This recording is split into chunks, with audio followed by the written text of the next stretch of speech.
নমস্কার বন্ধুরা, প্রিয়াঙ্কার সাথে ডেলি বেলির একটি নতুন পর্বে সবাইকে স্বাগত। আজকে আমি আপনাদের সাথে শেয়ার করব হান্ডি মাটন বা চাম্পারান মাটনের রেসিপি। তাহলে চলুন কিভাবে বানায় দেখি। রেসিপিটি ভালো লাগলে সবার সাথে শেয়ার করবেন এবং চ্যানেলটি সাবস্ক্রাইব করবেন, সাথে থাকবেন। তো হান্ডি মাটন বানানোর জন্য বা আহুনা মাটন বানানোর জন্য এখানে আমি 1 কেজি মাটন নিয়ে নিয়েছি। আর মাটনের পিসগুলো দেখুন, খুব বেশি বড় করে কিন্তু কাটা হয়নি।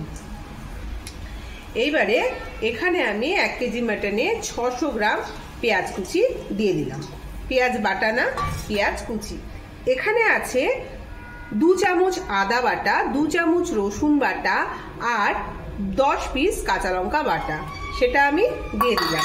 তারপরে দিয়ে দেব কালারের জন্য কাশ্মীরি লঙ্কার গুঁড়ো, দিয়ে দেব 1 টিস্পুন জিরের গুঁড়ো। এখানে 1 টেবিল স্পুন জিরের গুঁড়ো আর 1 টেবিল স্পুন ধনের গুঁড়ো আমি দিয়েছি। জিরের গুঁড়োর নিচে ধনের গুঁড়োটা রয়েছে, সেই জন্য দেখা যাচ্ছে না, বাট 1 টেবিল স্পুন ধনে গুঁড়ো আমি দিয়েছি। আর এখানে কিছু গোটা মশলা আছে, দারচিনি, 2টো বড় এলাচ, 6 পিস ছোট এলাচ, জয়িত্রী আর লবঙ্গ, এটা আমি দিয়ে দিলাম। আর দেব 1/2 টিস্পুন গোলমরিচের গুঁড়ো, দিয়ে দিলাম স্বাদ অনুযায়ী লবণ, আর দেব হলুদ গুঁড়ো।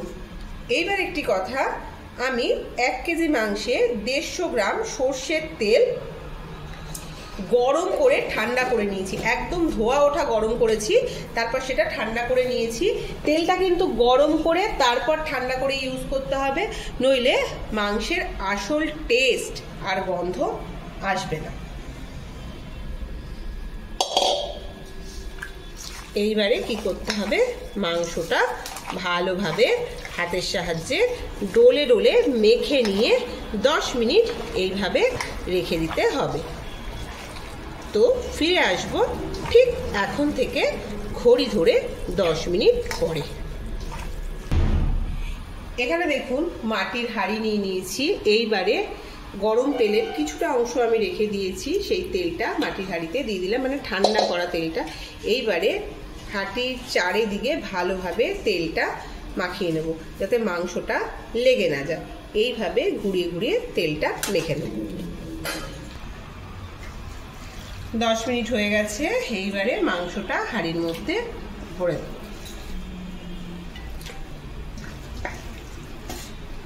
গরম ভাত, রুটি, পরোটা, লাচ্ছা সব কিছুর সাথেই, পোলাও, ফ্রাইড রাইস সব কিছুর সাথেই কিন্তু এই মাটনটা অসাধারণ লাগে, অসাধারণ।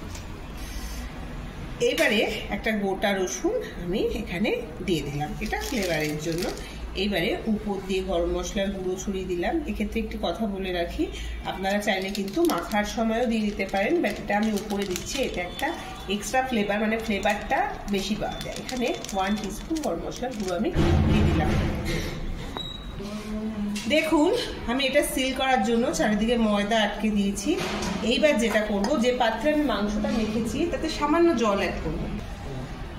1/2 কাপ জল ধুয়ে দিয়ে দিলাম। এবারে একটু এইভাবে নেড়ে চেড়ে নিলাম। তারপরে এই যে সরা দিয়ে আমি এটা পুরো ভালোভাবে আটকে দিলাম। এইবারে চলুন এটা রান্না করার পালা।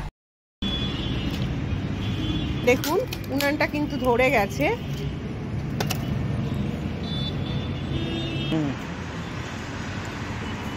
দেখুন এরকম হাই হিটেই কিন্তু প্রথমে আমি হাঁড়িটা বসালাম, আর হাঁড়ির নিচে আমি একটু মাটি লাগিয়ে নিয়েছি যাতে ফেটে না যায়। এইবারে 10 মিনিট এই হাই হিটে আমি রান্না করব। তো ফিরে আসব 10 মিনিট পরে।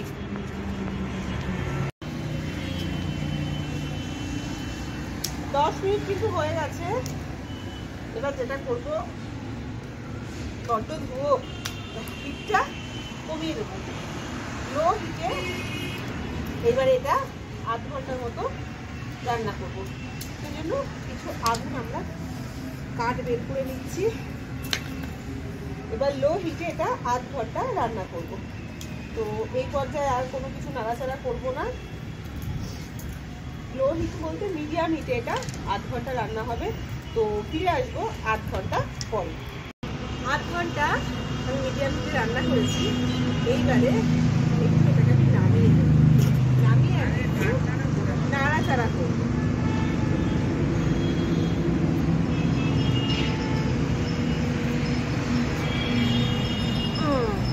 একটু নামিয়ে নিলাম। এইবারে একটু খুলবো এটা,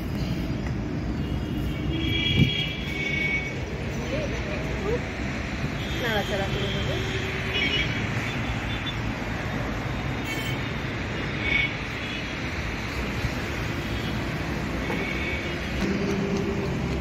দেখুন এইবারে যেটা করব, একটু ওপর নিচ করে নেব।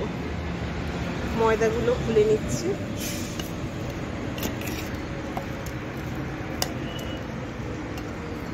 এই হাড়ি ফোকাস করছে, এই উপর দিয়ে লাগাবো না ভেতর দিয়ে। একটু নাড়াচাড়া করে ওপর নিচ করে দিলাম। মাংসটা কতটা সিদ্ধ হয়েছে একটু দেখে নিই। 50% কিন্তু মাংস আমার সিদ্ধ হয়ে গেছে। এইবারে এটা কি করব আবার দেখিয়ে দিচ্ছি প্রসেসটা করে নিয়েছি। এইবারে দেখুন এইটার মধ্যে সরার মধ্যে ময়দা লাগিয়েছি, লাগিয়ে আবার আমি এটাকে চাপা দিয়ে দিলাম। এইবার যেটা করব,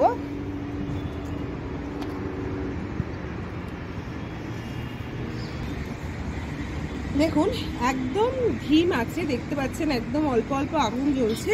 তার মধ্যে আমি হাঁড়িটা বসিয়ে দেব। এই ধিম আছে, এটা আরো আধ ঘন্টা তৈরি হবে। আধ ঘন্টা পরে দেখুন একদম ধিমা আছে, একটু দেখানোর চেষ্টা করি। দেখুন একদম ধিমা আছে, এটা বসিয়ে রেখেছিলাম আধ ঘন্টা থেকে 35 মিনিট, মানে 30 থেকে 35 মিনিট এটা আমি বসিয়ে রেখেছি। এইবারে এটাকে আমি নামিয়ে নেব। নামিয়ে নিয়ে ঢাকা চাপা দিয়ে আরও 10 মিনিট রেখে দেবো, মানে সিলটা খুলবো না।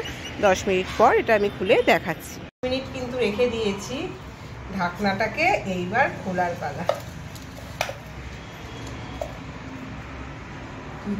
ওয়াও, দেখুন কালারটা কি দারুণ এসছে। একটা ছবি তুলে নাও, এইটা দিয়ে ছবি ভালো হবে। টামাটা দিয়ে তো খেলছে, আর কিছু করণীয় নেই। তো দেখুন এইবারে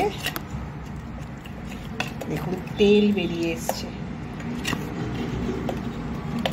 দেখেই বোঝা যাচ্ছে মাংসটা পুরোপুরি কিন্তু সিদ্ধ হয়ে গেছে। তাও একটু দেখিয়ে দিচ্ছি, দেখুন হাতে আমার কালি লেগে গেছে, একদম নরম তুলতুলে হয়ে গেছে।